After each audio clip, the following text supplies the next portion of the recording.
नमस्कार, जे टेबलू किचनमध्ये आपले मनापासून स्वागत आहे। आज आपण दिवाळी विशेष फराळासाठी खमंग चमचमीत अशी लसूणी शेव करणार आहोत। त्यासाठी लागणारे साहित्य याप्रमाणे आहे। अर्धा किलो बेसन पीठ मी मैद्याच्या गाळणीने गाळून घेतले आहे। अर्धा चमचा जिरे पावडर, अर्धा चमचा ओवा पावडर गाळून घेतली आहे। 2 चमचे लाल तिखट, पाव चमचा हिंग, थोडी हळद, अर्धी वाटी गोडे तेल, 15 ते 20 लसूण पाकळ्या घेतल्या आहेत व चवीनुसार मीठ। इथे मिक्सरचे भांडे घेतले आहे। त्यात आता आपण लसूण पाकळ्या टाकून घेऊ। लसूण बारीक करून घ्यायचा आहे आपल्याला छान मिक्सरच्या भांड्यात। थोडे पाणी टाकते।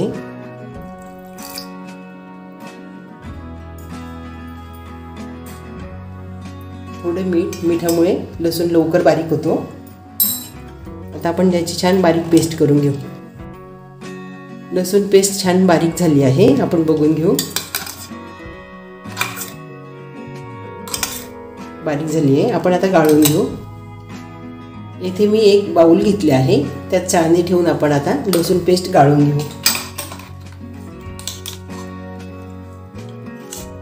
थोडे पाणी टाकले मी भांड्यात, ते विसरून घेऊ आपण। चमच्याने हलवून गाळून घेऊ आपण। ही उरलेली जाडसर पेस्ट आपण थालीपीठ, दशमी किंवा धिरडी बनवताना वापरू शकतो। मी येथे पसरट परात घेतली आहे, त्यात आता अर्धा किलो बेसन पीठ मी गाळून घेतलेलं आहे, ते टाकून घेते। पीठ नेहमी चाळूनच घ्यायचं शेव करण्यासाठी, म्हणजे छान हवा निघून जाते। शेव पण अशी हलकी येते छान। तर बेसन पिठात मी अर्धी वाटी गोडे तेल थंडच टाकते आहे, गरम करत नाही आहे, थंडच टाकते। ते पिठात आपण छान मिक्स करून घेऊ।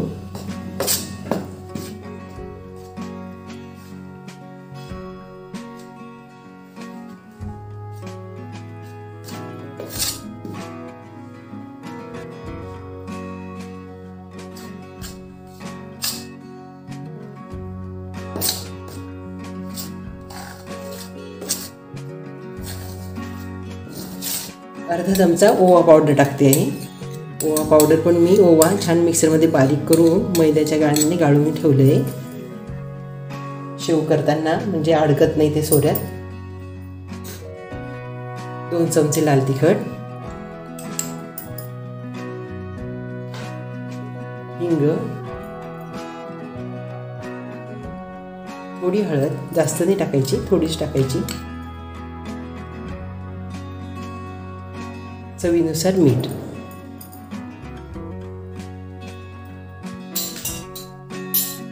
आता हे गाळून घेतलेलं लसणाचं पाणी टाकतोय आपण। आता हे सर्व छान आपण मिक्स करून भिजवून घेऊ पीठ छान।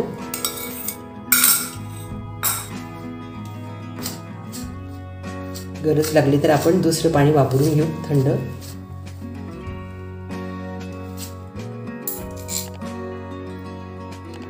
बेसन पीठ भिजवताना पाणी तसं कमीच लागतं, त्यामुळे थोडंच प्रमाणात पाणी घेऊन आपण भिजवू शकतो।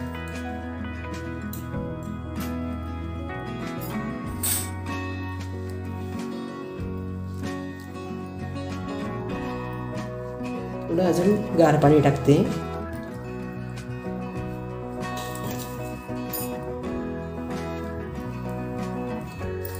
असं सर्व मिक्स करून आपण सैलसर गोळा भिजवून घेऊ। चकलीपेक्षा थोडं सैल भिजवायचं आहे आपल्याला। शेवसाठी पीठ छान भिजवून झाले आहे। आता आपण सोऱ्यात हे पीठ टाकून शेव करून घेऊ। मी इथे शेव करण्यासाठी सोऱ्या घेतल्या आहे। शेवसाठी अशा 2 ताटल्या मिळतात, एक जाड आणि एक बारीक। आपण ही थोडी बारीक शेव करू। जाड पण छान होते, पण कमी प्रमाणात होते। बारीक छान दिसते आणि जास्त पण होते। मी ही ताटलीत ठेवून घेते।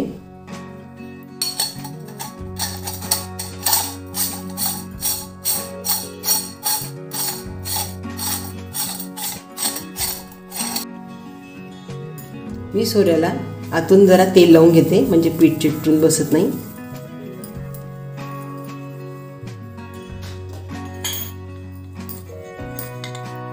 आता हे पीठ आपण मळून सोऱ्यात भरून घेऊ. थोडं पाण्याचा हात लावून मी आता हे पीठ छान मळून घेते, मऊ करते छान. प्रत्येक वेळी पीठ असं छान मळून घ्यायचं आणि मग सोऱ्यात भरायचं, म्हणजे शेव छान हलकी होते, छान कुरकुरीत होते. आपण या पिठात तांदळाचं पीठ किंवा सोडा अजिबात घातला नाहीये.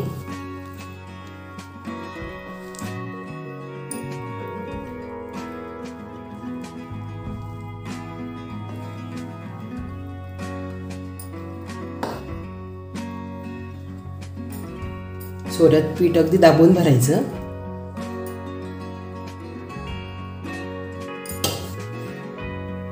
शेवेचे पीठ सोऱ्यात भरून झालं आहे, छान दाबून भरलंय मी. आता आपण त्याला लावून घेऊया.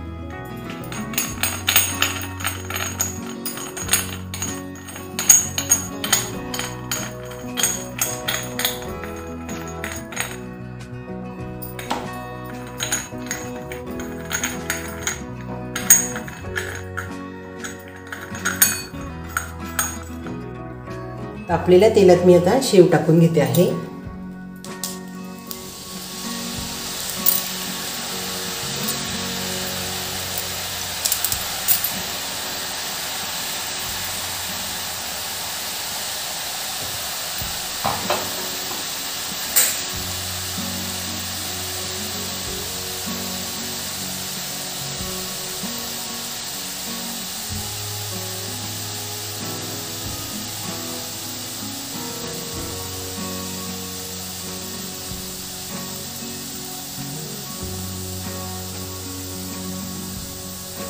तेलाचे बुडबुडे कमी झाले की आपण शेव पलटी करून घेऊ.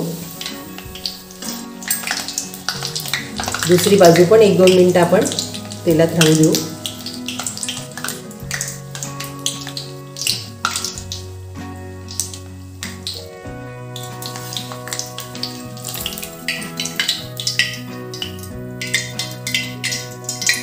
छान तळून झाली शेव.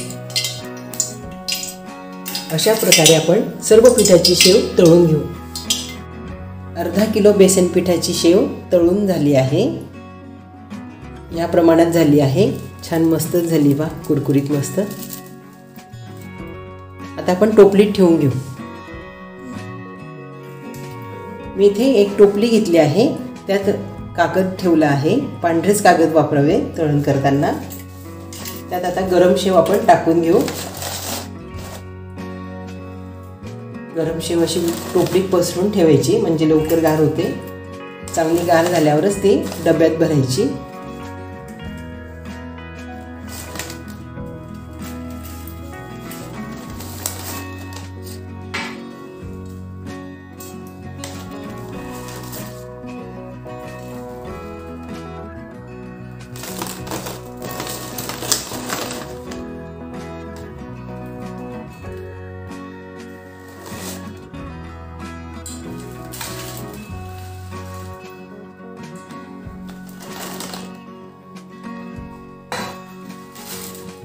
छान कुरकुरीत झाली शेव मस्त.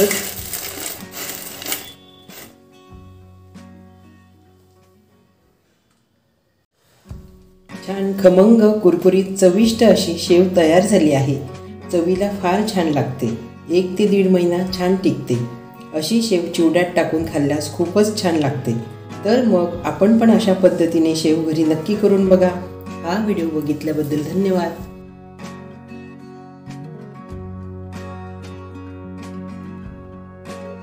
व्हिडिओ आवडल्यास लाईक करा, शेअर करा आणि सबस्क्राईब करा.